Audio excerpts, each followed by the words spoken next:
Shalom. First and foremost, I want to give all praises, honor, and glory to Yahweh, Bahasham, Yahweh Shai, Bahasham, Racha Kodash. Double honors to the elders and the apostles of Great Millstone, and peace and blessings to the elect. And today we're going to go into the book of Deuteronomy, the 29th chapter.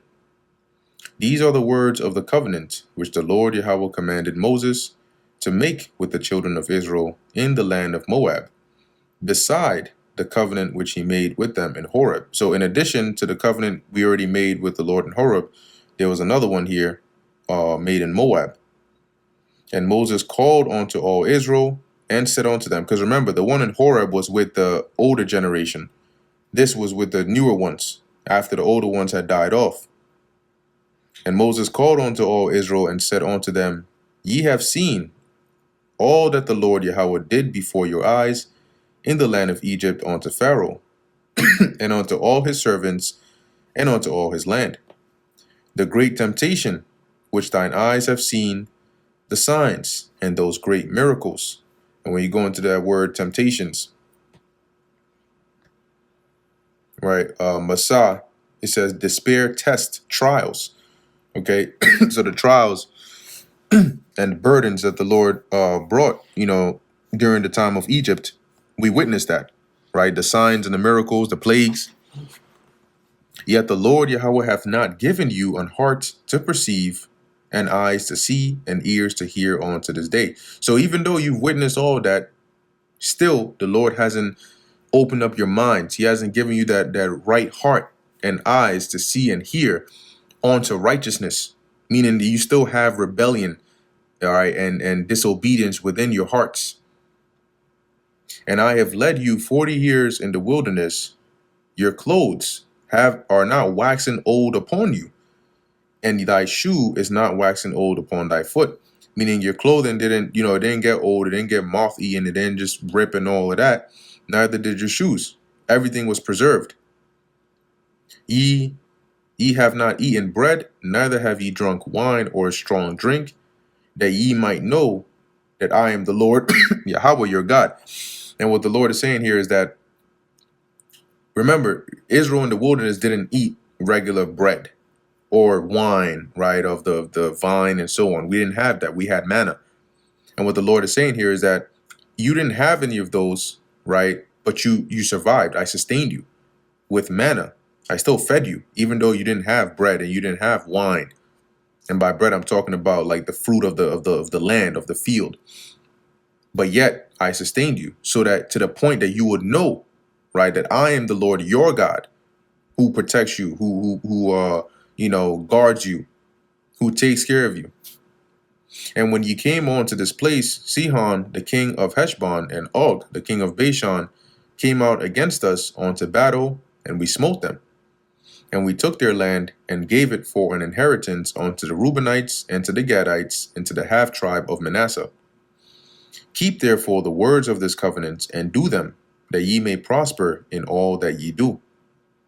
Ye stand this day, all of you, before the Lord your God, your captains of your tribes, your elders, and your officers, with all the men of Israel, your little ones, your wives, and thy stranger that is in thy camp, from the hewer of thy wood unto the drawer of thy water. Right? That's dealing with, once again, those that mixed multitude that came out with us, okay, which became basically servants unto us, right?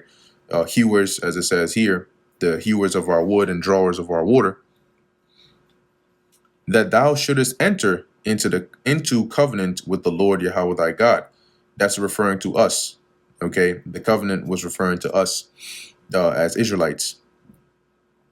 It says here, and into his oath, which the Lord thy God maketh with thee this day, that he may establish thee today for a people unto himself, that he may be unto thee a God, as he hath said unto thee, and as he hath sworn unto thy fathers, to Abraham, to Isaac, and to Jacob. Neither with you only do I make this covenant and this oath, but with him that standeth here with us this day before the Lord Yahweh our God, and also with him that is not here with us this day. right? So basically, the Lord, Moses is saying here, this covenant the Lord is making is not just with you, okay? It's with those of you that are here and also those that are not here, i.e. the future generations to come. This still applies to all of you. For ye know how we have dwelt in the land of Egypt, and how we came through the nations which ye passed by, right? The Moab and Edom and all that. And what it means is through the land by which we came by. Because we did buy of them water and food, right? And ye have seen their abominations and their idols, wood and stone, silver and gold, which were among them. Lest there should be among you man or woman, or family or tribe, whose heart turneth away this day from the Lord Yahweh our God, to go and serve the gods of these nations. Lest there should be among you a root that beareth gall and wormwood. Okay, so basically, as Moses is saying, I'm making this covenant with you to avoid any of you, bearing or having within you a root, which is that starting point, okay, of deception, of wickedness, that eventually spreads, it grows, and then it bears, right, gall and wormwood, meaning the actions that come forth is gall, like poison, and wormwood, right, bitterness. And that would be by way of said man, woman, or family or tribe turning aside and going to serve these idols, because that would bring upon you destruction. And it come to pass, when he heareth the words of this curse, that he bless himself in his heart, meaning this wicked individual hears this curse, the word of this curse, and they convince themselves, okay, in their heart, in their mind, that, oh no, I'm going to be fine anyway, right? Saying, I shall have peace. Though, right, they basically talk themselves into thinking that, oh, I'm part of this covenant, but it's all right, right? I could do whatever I want. I'm gonna still be good. That's what it means, that he hears it. He hears the curse, right? But blesses himself in his heart, saying, I shall have peace, though I walk in the imagination of mine heart. To add drunkenness to thirst, which is a idiom, right? An idiom of like saying to make matters worse, right? To make a bad situation worse. Or it's like saying to pour a gasoline on fire, right? Or, you get the saying. The Lord will not spare him, but then the anger of the Lord and his jealousy shall smoke against that man, and all the curses that are written in this book shall lie upon him. And the Lord shall blot out his name from under heaven. So the Lord is not going to spare him. His anger will be kindled against him. He's going to bring the curses written in this book upon him. And as it says, the Lord shall blot out his name from under heaven. Okay, meaning that the Lord is going, because where's under heaven? Earth. So blotting out his name, meaning he's going to eliminate him. He's going to unalive him. Because if his name is among the living, then he's alive. If it's blotted out, then he's dead. It doesn't mean the Lord is going to make him cease to exist, because then how would the saying, all Israel shall be saved, come to pass? Because you have Israelites that are guilty of this, but they'll still be there. They'll still come back. They're just going to die as judgment. And that's what it means by their name being blotted out from under heaven. And the Lord shall separate him unto evil out of all the tribes of Israel. So the Lord's going to set him apart, reserve him unto judgment, unto evil, unto a bad time, according to all the curses of the covenant which are written in the book of this law, right? So the penalty of breaking this covenant, the curses, the Lord would apply to him, whichever the Lord sees sufficient. So that the generation that come of your children that shall rise up after you, and the stranger that shall come from a far land shall say, when they see the plagues of that land, and the sicknesses which the Lord hath laid upon it. So if any one of you decide to go astray, the Lord is going to plague you so bad that your future generations, or any stranger that comes to your land, is going to see these plagues, right? It says here, and that the whole land thereof is brimstone and salt and burning, that it is not sown, nor beareth, nor any grass groweth thereon. So it becomes like a wasteland, like the overthrow of Sodom and Gomorrah, Admah and Zeboim, which the Lord overthrew in his anger and his wrath. Even all nations shall say, wherefore hath the Lord done thus unto this land? Why has the Lord, completely, wasted this land so badly?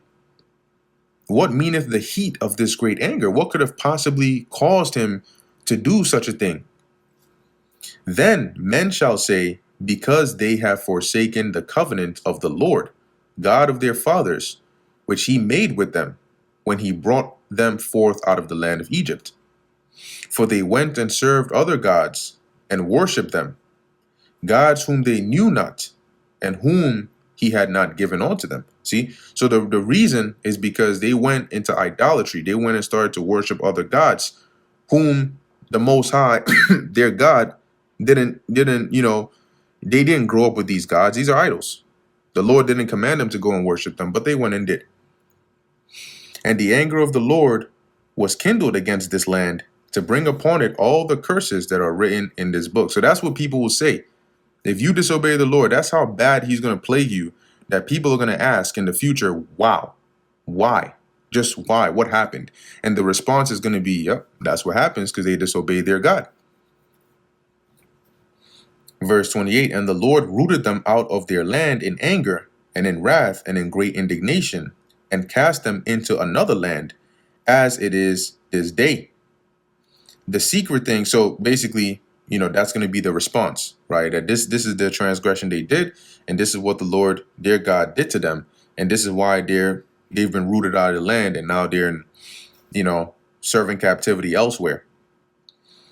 The secret things belong unto the Lord our God, but those things which are revealed belong unto us and to our children forever. So the things, right, the secret things, that's fine. That belongs to the Lord. The things that are not revealed to us, that belongs to the Lord. But the ones he has revealed to us in relation or in terms of what we have to do, the services we have to do, the ways to serve him and follow him that he has revealed to us, that belongs to us, meaning we're accountable for that. We're responsible for honoring that.